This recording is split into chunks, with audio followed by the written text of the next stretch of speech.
Ensuite, vous avez le fonds, le FCTVA, pour 434 893 €.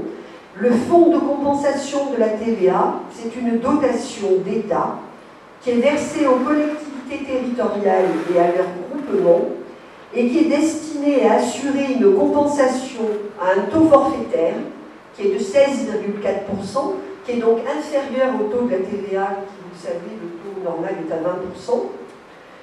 Mais compte tenu de cette charge de TVA qui supporte sur leurs dépenses réelles d'investissement, l'État aide les communes et les groupements de communes et reverse donc, je crois que c'est 2 ans après, un équivalent, mais plafonné à 16,4% du montant des investissements qui ont été faits.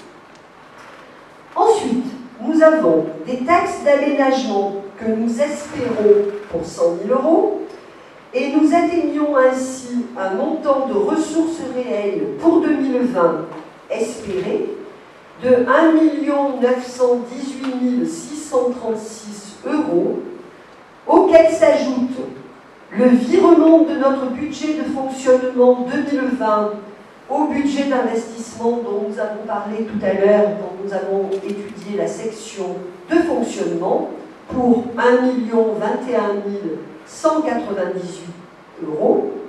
La dotation d'amortissement qui elle aussi provient de la section de fonctionnement à la section d'investissement pour 355 301 €. Les mêmes écritures de compte à compte que nous avions en dépenses et que nous retrouvons en recettes qui donc s'annulent pour 244 000 €, ainsi que 613 569 € de reste à réaliser qui correspondent aux subventions dont nous avons parlé tout à l'heure, pour un total de ressources 2020 équilibrant la section d'investissement à un montant de 4 152 704 €. Donc nous en avons terminé de ce survol de l'ensemble du budget. Je vous rappelle qu'un budget encadre l'ensemble de la gestion, tant en dépenses qu'en ressources, de la collectivité pour l'année, mais qu'évidemment, nous ne sommes que dans des prévisions. Ce n'est absolument pas du réel.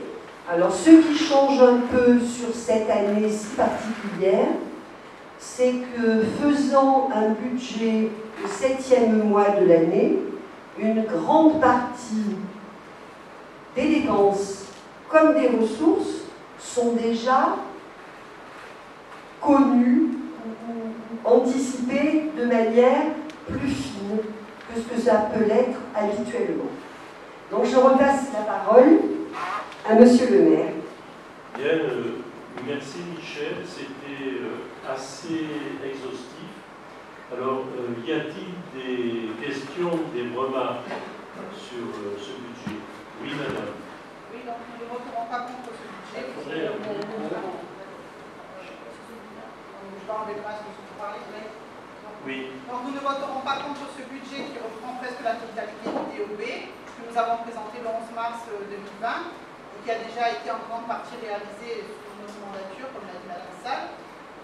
Mais nous regrettons votre choix de reporter, voire d'annuler l'aménagement du stade de foot et la réfection de la pelouse synthétique, ainsi que le projet de cuisine centrale, dont nous reparlerons au point 9 et 10. Voilà. Bien, j'ai précisé, je pensais avoir été clair. Nous avons repris effectivement ce qui était financé et finançable et non pas des projets. En ce qui concerne la pelouse du terrain de foot et les cuisines, nous y reviendrons dans les points d'investissement. Y a-t-il d'autres remarques? Je vous en prie. Simplement, on comprend très bien qu'il s'agit d'un budget contraint, c'est clair.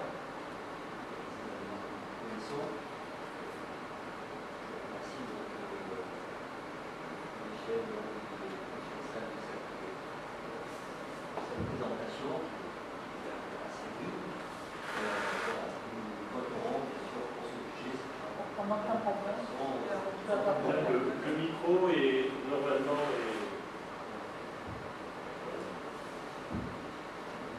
Je disais que nous voterons bien sûr pour ce budget.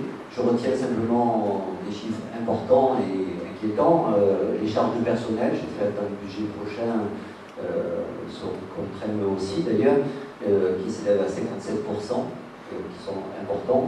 Les pénalités, qui sont de 387 000 €. Donc, je pense que ce sont des dépenses de fonctionnement donc, assez importantes. Et il faudra bien sûr lutter sur le prochain budget.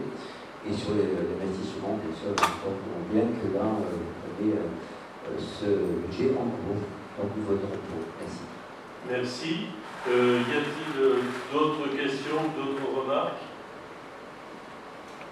Bien, alors je vais procéder au vote.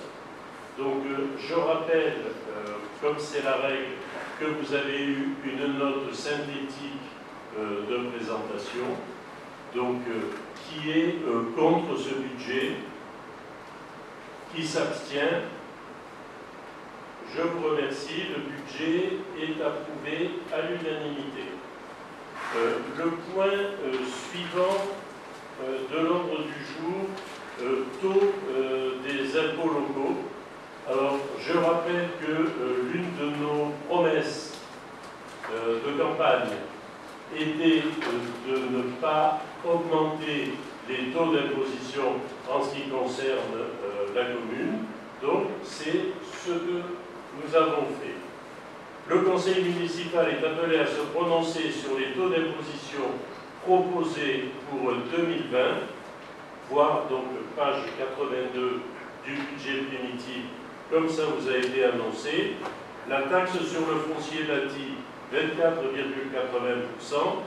La taxe sur le foncier non bâti, 108,11%.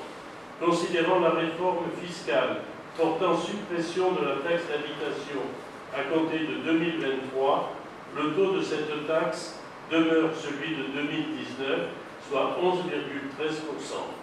Le produit inscrit au compte 7311 au titre des contributions directes est de 5 433 848 €. Y a-t-il des questions, des observations? Nous allons procéder au vote. Qui est contre? Qui s'abstient? Je vous remercie.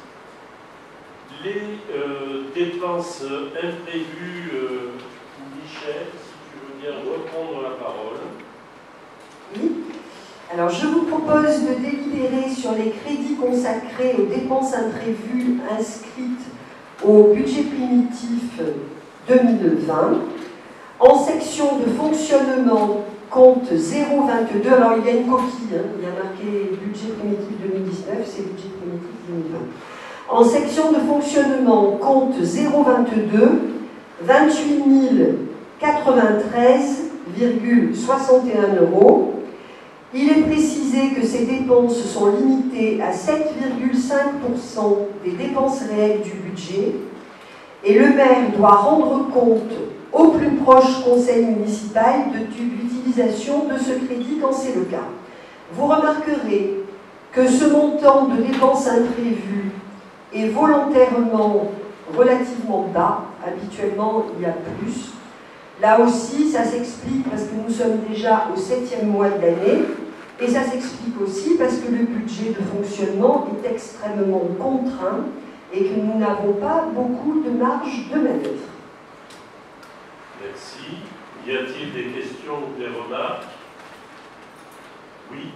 Oui, une petite remarque. Effectivement, je trouve ce taux très très bas, même à notre avis trop bas, et même risqué dans le contexte que nous vivons, en sachant qu'à la rentrée, il peut y avoir une résurgence de la Covid, et vous disiez que c'était un pourcentage quand même qui était limité. Vraiment, là, il est très très limité, puisqu'il ne représente même pas 1% de ce qui est autorisé. Voilà. Nous abstiendrons parce que franchement, nous pensons que c'est prendre un risque. Merci.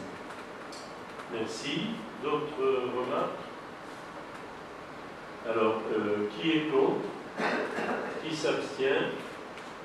2 abstentions. Merci. Toujours pour toi, Michel, régime des provisions. Alors, ce sont des points techniques. En application du 29e de l'article L 2321-2 du CGCT, une provision doit être impérativement constituée par délibération du conseil municipal. Le principe de droit commun est celui des provisions semi-budgétaires. Ces provisions sont retracées au chapitre 68 en dépenses de fonctionnement dès lors qu'un risque est avéré. On ne fait des provisions que s'il y a un risque avéré, évidemment. Il est proposé au conseil municipal d'approuver l'inscription au compte 68 d'une dotation aux provisions de 1 000 € destinée au non-recouvrement des titres de recettes émis. Voir budget primitif, page 64. Le montant total des provisions constituées après inscription au budget primitif 2020 sera donc de 17 800 €. En fait, on alimente de 1 000 € de plus le montant des provisions constituées. Bien. Des remarques, des questions? Alors, qui est contre ce montant? Qui s'abstient? Merci.